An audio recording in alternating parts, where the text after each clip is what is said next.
ఎట్లా ఉంటుంది ఏం కథ అని ఒక ఇద్దరు ముగ్గురు వచ్చి సర్వేలు చేసింది. మీ నియోజకవర్గం కాదు, మీ నియోజకవర్గంలో ఆటం బాంబే పేలిపోయింది, దానిలో మాటనే లేదు. అసలు జగిత్యాల నియోజకవర్గం గురించి చర్చ లేదు. కానీ వాళ్ళు ఏం చెప్పినా సర్వే వాళ్ళు పక్కనున్న సొప్పదండి కావచ్చు, ధర్మపురి కావచ్చు, మేరిట్ల కొట్టుపల్లి కావచ్చు, ఇంకా చాలా కాన్స్టిట్యున్సీలు కావచ్చు, చాలా ప్రభావం ఉంటుంది జీవన్ రెడ్డి గారిది. ఒక అద్భుతమైనటువంటి దీంతో రాజకీయమైన ఇది వస్తుందని చెప్పి వాళ్ళు సర్వే చేసి చెప్పినారు. అది జీవన్ రెడ్డి గారికి ఉన్నటువంటి విశిష్టత. ఒక నియోజకవర్గానికో 10 మందికో కాకుండా తనకు ఏ హోదా లభించినా, ఏ హోదాలో పనిచేసినా చాలా బ్రహ్మాండంగా ఆయన ఇక్కడ ప్రాంతం కోసం తపన పడ్డాడు. ఒక ఉదాహరణ మీకు కనపడుతుంది. పేరు ప్రతిష్ట లేని వ్యక్తులు గ్రాడ్యుయేట్స్ కాన్స్టిట్యున్సీలో ఎమ్మెల్సీగా నిలబడితే గెలవరు. ఆయన శాసనసభ్యునిగా ఇక్కడ ఓటమి చెందినా ఇమ్మీడియట్గా మళ్ళీ ఎమ్మెల్సీగా పోటీ చేస్తే ఇక్కడ ఉండబడే విజ్ఞులందరూ కూడా బ్రహ్మాండంగా గెలిపించాను. ఎందుకు వాళ్ళు ఎందుకు అంటున్నా? అట్లా కాదు కదా. ఇక్కడ నేను మొత్తుకుంటున్నా, అక్కడ నువ్వు మొత్తుకుంటున్నావు, అర్థమవుతుందా?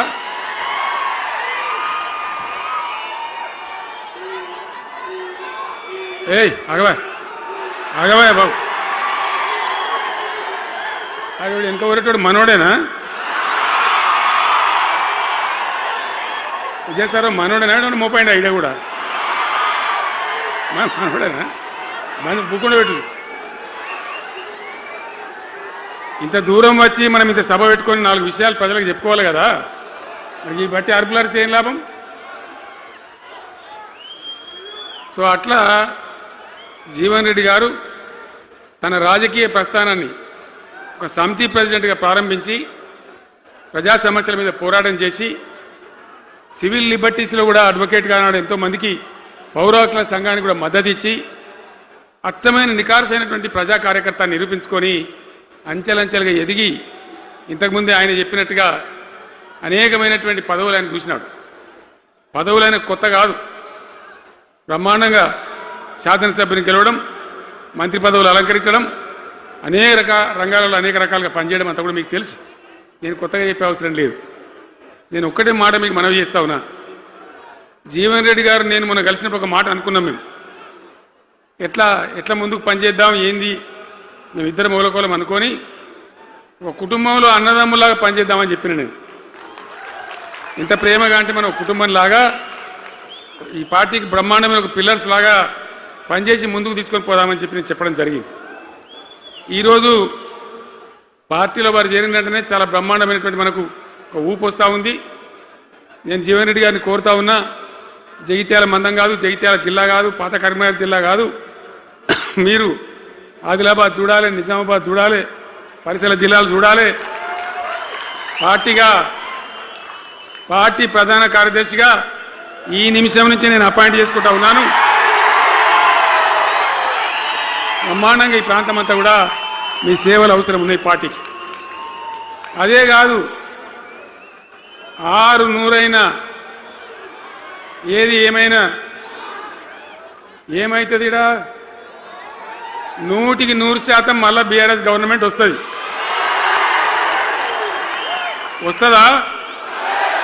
వస్తుందంటూ చేయలేవాటి ఒకసారి కెమెరాలు కడ దింపురా బాబు, వస్తుంది కదా. ఇవాళ జీవన్ రెడ్డి గారు పార్టీలో బాబు కౌశిక్ రెడ్డి ఇద్దరు ఆగబట్టరు వాళ్ళు.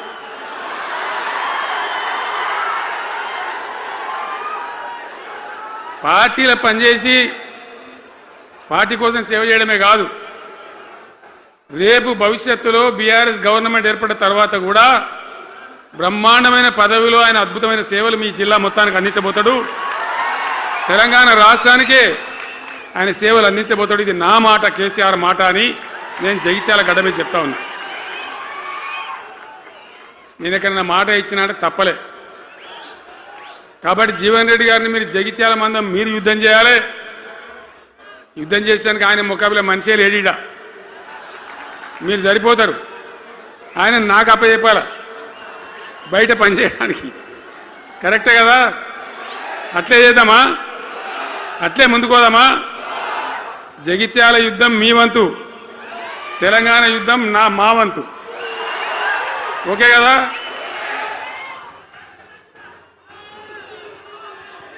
ఇప్పుడు ఏమైతుంది? ఏం కావాలి?